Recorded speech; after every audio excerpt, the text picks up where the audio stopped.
Following on from the barnstorming Douglas DC-9, an aircraft so popular that it essentially outstripped all the supply capabilities of its parent firm and forced them into a rapid merger to create McDonnell Douglas so as to stave off bankruptcy, the rear-engine twinjet wasn't finished in making its mark upon the world of civil aviation, and in the early 1980s was relaunched as a revised variation on the original winning formula that came under the title of the MD-80 Series, a subsequent range of models that continued to maintain the company's place on the world stage well into the decade, but was unfortunately not enough to fight back against an unexpected new entrant into the ring of twin-engined regional airliners, which, in combination with poor managerial decisions and an outdated product lineup, led inevitably to the collapse of what was once the world's second-largest aircraft builder. The MD-80 series essentially picked up from the largest variant of the preceding DC-9, the DC-9 Series 50, which was launched in December 1974 to combat the brand-new Boeing 737-200, an enlarged version of the original 737-100, which had seen dwindling sales due to its size and nearly caused the collapse of the entire 737 project. McDonnell Douglas, aware that a stretched 737 was on the drawing board, preemptively transforming the DC-9 Series 10 into the Series 50 by way of exploiting the model's innate flexibility when it came to adding frames and extending the fuselage. Although stretching the DC-9 wasn't the only option considered by the company, with one possibility being to engage in a joint venture with Dassault of France to develop a lengthened version of the Dassault Mercure twinjet, an aircraft of similar proportions to the 737-200, but one that was a sales calamity due to its severe lack of competitive range that was just barely enough to get the airliner out of its native France. The principles of the deal between Dassault and McDonnell Douglas being similar to those of the proposed Caravelle project explored between Sud Aviation and Douglas in the late 1950s, with the American builder taking the role of sales agent for the Mercure in the United States, followed, based on its commercial performance, by Dassault allowing McDonnell Douglas a license to produce Mercures at Long Beach, though in the end, the cheapest and most efficient option was to simply stretch the DC-9 Series 10.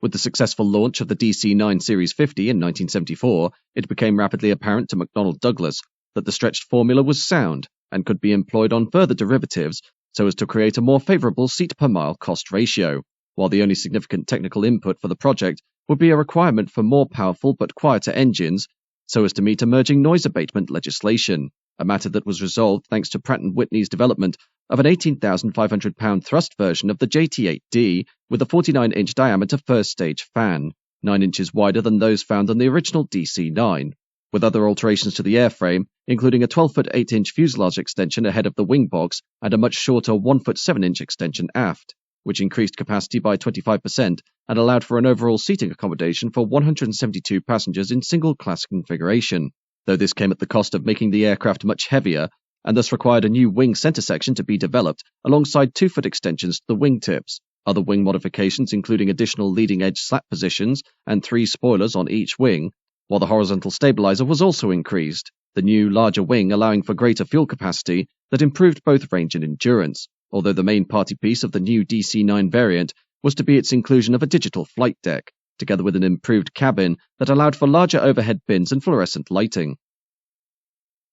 Flight testing for what was known as the DC-9 Super 80 was undertaken on October 18, 1979, with its maiden voyage from the Long Beach factory going smoothly at first, although 2 months later, on December 17th, the aircraft pitched up to 29 degrees and oscillated laterally to bank angles of 90 degrees during stall trials, requiring the pilots to deploy the anti-spin parachute that was mounted in the tail for stall testing in order to save the airliner, this near-fatal outcome leading to modifications being made to the stick shaker and automatic stall recovery systems so as to ensure dangerous situations like this didn't happen again. But sadly, this was only the beginning of troubles for McDonnell Douglas, as on May 2, 1980, during tests being undertaken at Edwards Air Force Base in California to determine the horizontal distance required to land and bring the aircraft to a full stop, an early production Series 80 landed so hard that it caused the tail section to snap off after the engines. And while the aircraft was remarkably rebuilt and returned to flight despite the damage, it caused long-time Douglas customer, Swissair, to refuse to accept this particular unit,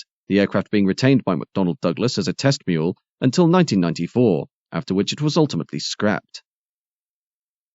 More problems followed on June 19, 1980, when the second DC-980, November 1002 Golf, crash-landed at Yuma Airport in Arizona when, during trials to prove the airframe could land safely with a full hydraulic failure, the aircraft yawed and ground-looped on touchdown. causing it to slide off the runway, with the nose gear leg and both main undercarriages breaking off. Attempts to recover the stricken airliner with two 50-ton cranes, leading to more calamities, when one of the cranes suffered a structural failure and collapsed onto the airframe, completely writing it off. Although regardless of the airliner's many struggles during trials, the first production example, Hotel Bravo India November Charlie, was handed over to Swissair in September 1980, 5 months later than expected, though sales performance for the Series 80 was but a fraction of the incredible sales interest shown by potential customers when the original DC-9 hit the market in the mid-1960s. With only 128 confirmed orders and options being received from carriers, including Air California, Líneas Aéreas, Austrian Airlines, Hawaiian Airlines, Inexadria Airways, Pacific Southwest, and Japan's Toa Domestic Airlines. A world tour conducted in the autumn of 1982, yielding an additional 75 orders, but not enough to break even against the unexpectedly expensive cost of developing what should have been just a simple stretching of the DC-9. Salvation arrived, however, during the same year, when, in a desperate bid to get Series 80s into service, McDonnell Douglas leased 20 units to American Airlines for a 5-year period so as to evaluate their performance, allowing the carrier the option to return the airliners if they weren't satisfied with their flight manners and efficiency. This incredible gamble paying off, as American Airlines soon found that the DC-9 Series 80 presented a fuel efficiency rating that was 37% more favorable than the Boeing 727, while at the same time being able to carry 142 passengers against the 115 passenger capacity of Boeing's Trijet.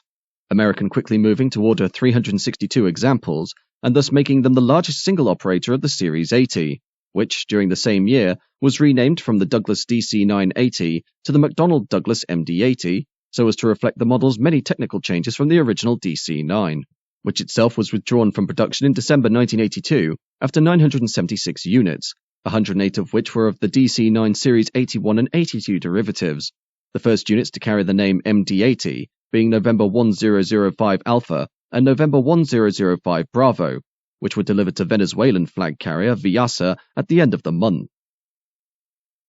At the time of the renaming, the McDonnell Douglas MD-80 family comprised two initial variants, the 142-seat MD-81 and the revised MD-82 that presented more powerful JT8D-217 engines, and entered service with Republic Airlines as the launch customer in 1981, together with orders from Aeromexico, Alaska Airlines, Alitalia, American Airlines, Austrian Airlines, Avianca, China Airlines, Crossair, Far Eastern Air Transport, Finnair, Korean Air, Meridiana, Midwest, SAS, and Transworld Airlines, 575 examples of the MD-82 eventually being delivered, and thus making it by far the most successful version of the MD-80 range, while a stretched variant soon followed in the form of the MD-83, which included, alongside an extended fuselage, a strengthened undercarriage and wings, together with additional fuel tanks, so as to carry heavier weights but without sacrificing range, this heavyweight offering attracting new custom from Aero Lloyd, British West Indian Airways, Edelweiss, Span Air, Sunway, and Trans-Swede. Corresponding to the MD-83 was the subsequent MD-87, a shortened version of the model that shared the same engines and systems as its larger brethren, but was only 130 foot 5 inches long, making it slightly larger than the original DC-9 Series 30 of the 1960s, and could accommodate up to 139 passengers. Technical alterations to the airliner, including a taller fin cap, a drag-reducing tail cone that could be retrofitted to earlier MD-80s, and a highly advanced electronic flight instrument system, or EFIS, coupled to a heads-up display, while the airframe itself integrated significant use of composites so as to reduce weight, Austrian Airlines being the first to take on the type, followed by Finnair, Iberia, and SAS, while the final variant of the MD-80 original series was the MD-88, which was released to replace both the MD-82 and MD-83 by combining the improved airframe and power plants of both, and, at the behest of customers, could integrate the highly advanced EFIS systems of the MD-87 into the cockpit, the MD-88 entering service on January 5, 1988, with Delta Airlines, who would become one of its biggest operators through their purchase of 120 out of 150 units built and sold. Other customers including Aerolíneas Argentinas, Aeromexico, and Azul. In terms of license-built assembly, while proposals to construct French Sud Aviation Caravels and Dassault Mercures at Long Beach failed to materialize, McDonnell Douglas's new stretched twinjet did garner interest for licensed assembly overseas, most notably in the wake of political relations thawing between the United States and Communist China, when McDonnell Douglas agreed to sell 5 MD-82s to Chinese national carrier CAAC, as a prelude to a further 25 license-built examples being produced from a specially built factory in Shanghai, a move that somewhat replicated an earlier scheme between Lockheed and the Soviet Union to allow for the licensed construction of their L-1011 TriStar in the USSR, once an initial batch of American-built examples had been put to work with Soviet national airline Aeroflot, Shanghai-built MD-82s being introduced so as to replace aging Hawker-Siddeley Trident 2Es and Ilyushin IL-18s on short-haul routes, with the first of their homegrown examples taking flight in July 1987, although despite much promise, progress as to delivering the 25 examples moved at a snail's pace, with only 2 units built in 1987 and a further 4 in 1988. But even in spite of this achingly slow production, the scheme saw an additional 10 units ordered that expanded the build-out to 35 units in 1990, with all examples eventually assembled during the early half of the new decade, and employed with carriers such as China Southern, China Eastern, and Spirit Airlines of the USA, Chinese-built MD-82s being dubbed the MD-82SA or Shanghai Aviation. Beyond the MD-88, further proposals to expand the MD-80 series included 2 versions during the latter part of the 1980s, starting initially with the MD-89 of 1985, which would have incorporated a 12-foot 7-inch fuselage extension and the addition of International Aero Engines V2500 power units to replace the now somewhat inefficient Pratt & Whitney JT8Ds, these being adopted in direct response to the new Boeing 737-300 and 400, utilizing CFM56 engines to replace their Pratt & Whitney power plants. The MD-89 also proposing the use of ultra-high bypass or UHB prop fan engines, which had been tested for several years prior by both Boeing and McDonnell Douglas, although due to a lack of commercial interest, the MD-89 never went beyond the concept stage, while at the same time, as third generations of the DC-9 family entered development so as to replace the MD-80 series, an improved range dubbed the MD-80 Advanced or MD-80 Mark II would have introduced a slew of mechanical and technological changes to the existing MD-81, 87, and 88, including modified Pratt & Whitney engines and the advanced flight deck of the MD-88 with a choice of reference systems, EFIS flight instrumentation, an optional second flight management system or FMS, and LED dot matrix electronic engine and system displays. Although once again, due to a lack of interest from customers, the MD-80 Advanced never reached production.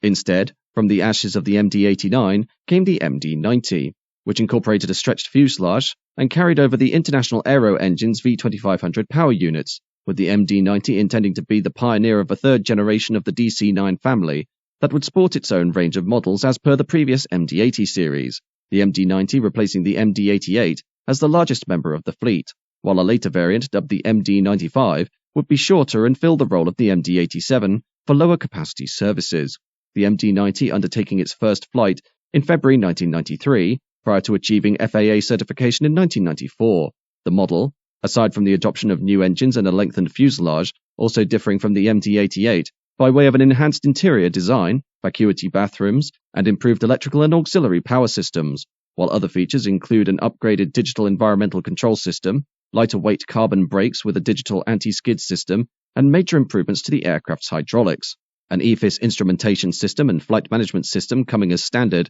to allow for highly advanced flight deck controls, and an inertial reference system and LED dot matrix exhibit for systems and engine supervising, all these functions having been carried over from the failed MD-80 Advanced project. Entering service in 1995, the MD-90 was launched with 31 firm orders from initial customer Delta Airlines, although the commercial traction of the airliner was incredibly subdued when compared to the enthusiasm for the preceding DC-9 and MD-80, the release of the MD-90 coming at a difficult time for McDonnell Douglas, as in the wake of the 1991 Gulf War, during which dozens of oil wells were destroyed by the retreating armies of Iraqi dictator Saddam Hussein, fuel prices had spiked in all sectors, and a global economic recession was sparked that caused fewer passengers to fly, the downturn in traffic and a demand for greater austerity by the airlines, meaning that the MD-80 series, which continued to utilize the aging JT8D power plant of the 1960s in upgraded guises, was a notably inefficient offering for new aircraft when compared to the Boeing 737 and an even more pressing competitor, the Airbus A320, a twin-engined model of similar size to the 737, which had been launched by the European conglomerate in 1987, and had seen such meteoric success that by the time of the 1992 recession, it was easily matching McDonnell Douglas for market presence. While the American builder itself struggled to maintain numbers, the MD-90, which was hoped to be the savior of the entire range thanks to its more efficient power plants, doing little to reverse the dwindling fortunes of the company. Against this background, and with their problems exacerbated by the collapse of the MD-11 wide-body trijet during 1988 as a replacement for the DC-10 and competitor to the Boeing 767 and Airbus A300, McDonnell Douglas's finances began to tumble rapidly, and although 50 firm orders had been placed for the MD-90 by Delta Airlines in November 1989, with the option for an additional 110 units based on the performance of the new model, Delta would only ever adopt 65 units, while customer appeal from other carriers was difficult to come by. The only enthusiasm for the MD-90 outside its native United States being through a second cooperation deal with China dubbed the Trunkliner Project, a continuation of the previous MD-82 arrangement, during which 40 examples would be assembled by the Shanghai Aviation Industrial Corporation at their Jiangwan factory in Shanghai for use by China Southern and China Eastern Airlines, MD-90s built in Shanghai being dubbed the MD-90T or Trunkliner, and differed physically from their American counterparts by way of a double-bogey main landing gear, although in the end, the Trunkliner project was cancelled in 1997 following Boeing's eventual acquisition of McDonnell Douglas, with only 2 examples of the model ever being produced, neither of which featured the modified main landing gear. Subsequent to the MD-90 as a replacement for the MD-88, the shortened successor model for the MD-87, dubbed originally as the MD-87-105, was formally launched at the 1991 Paris Air Show, the 105-seat model at this event being officially christened the MD-95. The main concept behind this airliner being to replace not only earlier members of the MD-87 assembly run from the early 1980s, but also early DC-9 Series 30 examples that had been flying since the mid-1960s. The MD-95 going beyond being a simple size reduction from the MD-90 by adopting a new cockpit, new Rolls-Royce engines, and modernized systems in general, and would be the barnstormer of a new regional jet family that would not only conquer old foes like the Airbus A320 and Boeing 737, but also a new wave of regional jets for short takeoff and landing operations, such as the British Aerospace BAE-146, the Embraer ERJ-135, and the Canadair CRJ series. A firm order for 50 units from Georgia-based low-cost carrier ValueJet, together with an option for an additional 50 units, giving McDonnell Douglas the incentive to put the model into production, although despite this initial interest, the MD-95 would not see another order for the type for the next 2 years.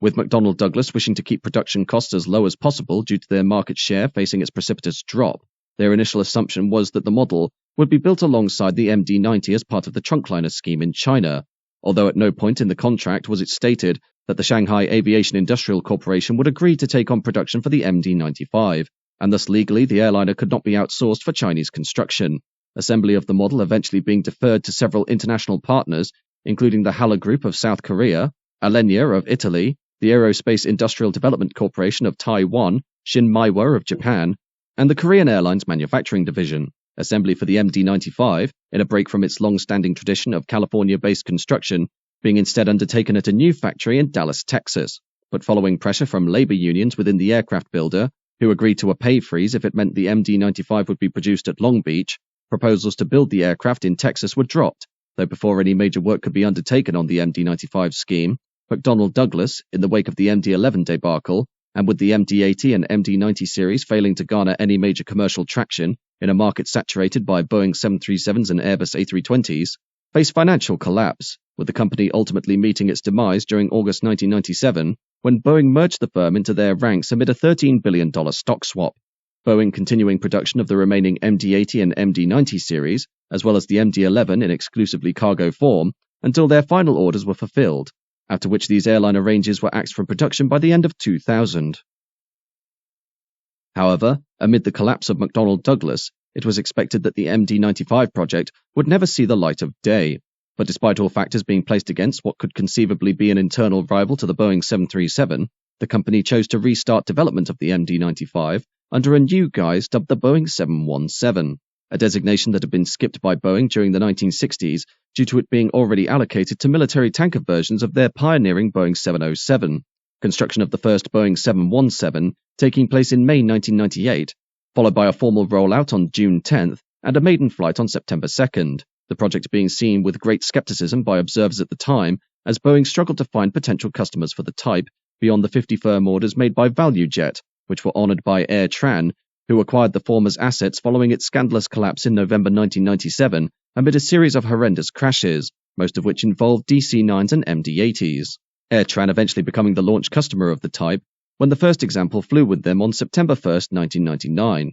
although by this time Transworld Airlines had opted to purchase 50 examples of their own during 1998, with the option for another 50 units based on their performance. Marketing for the Boeing 717 being as an airliner model that sat below the Boeing 737 in the size and range hierarchy, and would compete instead with the BAE 146 on high-density short-haul commuter runs to regional airports and inner-city fields. The result was an airliner that turned out to be among the most reliable commercial aircraft ever built to fly, and illustrated a 99% dispatch rate that far exceeded its competitors, with the rival BAE 146 seeing a slew of reliability and build quality concerns that characterized the dropping enthusiasm of British aerospace in building commercial airliners during the late 1990s. While against the preceding Douglas DC-9, AirTran announced that, when undergoing a routine C check every 4,500 flying hours, the Boeing 717 could be returned to service in as little as 3 days following a thorough assessment, while the aging DC-9 took 21 days to perform the same task, representing incredible savings in time and maintenance costs. Boeing, though generally ambivalent to the 717, seeing it as something of an outlier when compared to their more mainstream 737 range, actively marketing the model as a replacement for airlines that still employed Douglas DC-9s and early MD-80s, with 19 units sold in 2000, 6 in 2001, and 32 in 2002, regardless of the downturn caused by the aviation market crash of 9/11. Although despite its somewhat modest commercial success, the longevity of the 717 was queered by an inevitable sense that Boeing only maintained the product as long as it sold, and was seeking any excuse necessary to drop this last lingering strand of its long-departed McDonnell Douglas rival. That excuse came in 2003, when following a huge rise in the sale of dedicated regional jets such as the Embraer ERJ 135 and 145, the Canadair CRJ, and even turboprop models like the Bombardier Dash 8 Q400 and the ATR 42, it was quickly demonstrated that these models could easily undercut the 717 on fuel efficiency and noise mitigation, but were still competitive in terms of performance, the fate of the airliner being sealed during December of that year, when Boeing lost a $2.7 billion contract with Air Canada to supply their fleet with a contingent of Boeing 717s to replace their DC-9s, the carrier opting instead for a mixture of Embraer E-jets and Bombardier CRJ-200s, and thus representing a serious commercial blow to the Boeing company, one that was seen as the last straw by the aircraft builder as to its continued production of the 717, and thus leading, in January 2005, to their formal announcement that, once its outstanding orders had been honoured, the Boeing 717 would be removed from production. The last two examples of the 156-unit production run, November 927 Mike Echo and November 928 Mike Echo, rolling off the production line in April 2006 for delivery to Midwest Airlines. These two aircraft being the very last members of the 41-year-old Douglas DC-9 family, the very last products of the McDonnell Douglas Company in terms of design, even if they were unveiled under the Boeing name, and also the last ever commercial airliners to be produced at the former McDonnell Douglas factory in Long Beach, this facility being subsequently used for the maintenance and assembly of Boeing C-17 Globemaster III military transport plane, before ultimately being sold to Mercedes-Benz in 2014 for use as a vehicle preparation center, learning and performance center, and the headquarters of the company's Western Region sales office that cover vehicle sales for 12 states across the western USA, including Hawaii and Alaska.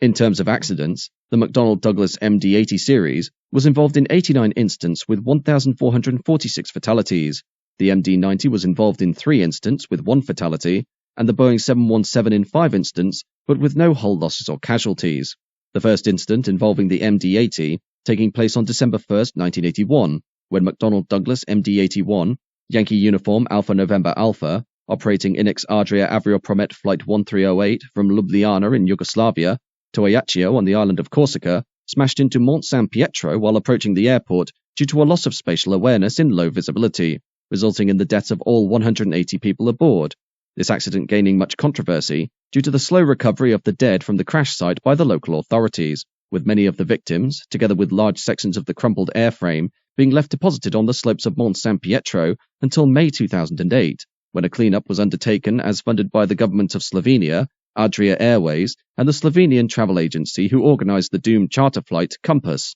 INEX Adria Aviopromet Flight 1308, remaining the deadliest incident involving the MD-80 series to date. Another notable incident involving the MD-80 took place on January 31, 2000, when Alaska Airlines Flight 261, a McDonnell Douglas MD-83 flying from Puerto Vallarta, Mexico, to Seattle via San Francisco, lost control due to the failure of the jack screw inside the horizontal stabilizer as a result of improper maintenance, leading to the airliner suffering an initial precipitous dive, followed by a short recovery, before plunging for a second time when the jack screw assembly failed completely, rendering the aircraft uncontrollable, and briefly saw the crew flying upside down as they attempted to regain command of the crippled MD-83, their valiant efforts ultimately being in vain as the airliner slammed down into the Pacific Ocean off the west coast of Los Angeles, killing all 88 aboard, and thus sparking a major scandal involving issues with the jack screw, as identified by Alaska Airlines maintenance crews, being possibly covered up by the airline's management.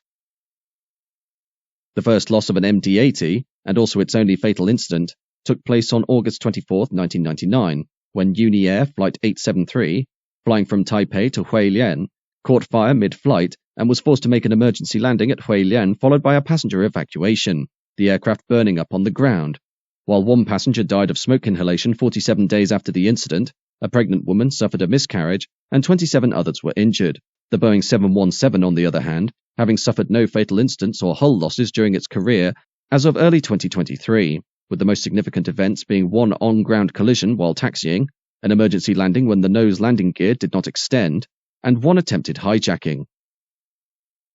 The latest incident involving any member of the MD-80, MD-90 or Boeing 717 family took place on June 21, 2022, when Red Air Flight 203, an MD-82 flying from Santo Domingo in the Dominican Republic to Miami, Florida, crashed on landing and burst into flames following the collapse of the left main gear and subsequently the right and nose gear, the airliner skidding to a halt at the side of the runway and passengers being safely evacuated with only 3 reported injuries, although the MD-82, Hotel India 1064, was ultimately written off.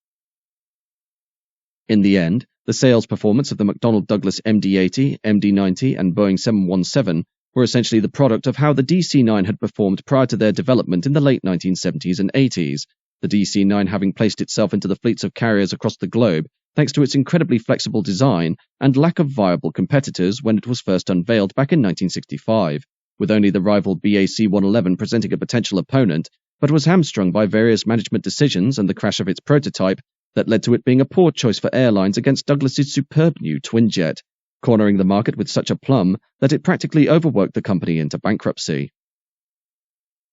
The MD-80, on the other hand, was indeed a perfectly functional replacement for the DC-9, in that it maintained the aircraft's incredible flexibility, as demonstrated by its huge worldwide success with all manner of carriers, ranging from flag airlines to start-up low-cost operations, although its commercial performance in the aviation market of the 1980s was stunted somewhat by the arrival of stronger opponents from Boeing in the form of the 737-200, 300 and 400, but also through the introduction of the brand new Airbus A320 family, the exponential rise of which meant the potential ground that could be covered by the MD-80 series was becoming ever more constrained, and not helped by rising fuel efficiency priorities that rendered its Pratt & Whitney engines deeply unfashionable. This, combined with wider financial woes within the McDonnell Douglas Company, meant more efficient successors wouldn't come onto the market until it was far too late to regain the percentage lost to the Airbus A320 and its derivatives, the MD-90 and the MD-95, while excellent aircraft in their own right, simply being unable to corner the market in the same way the DC-9 had done decades earlier,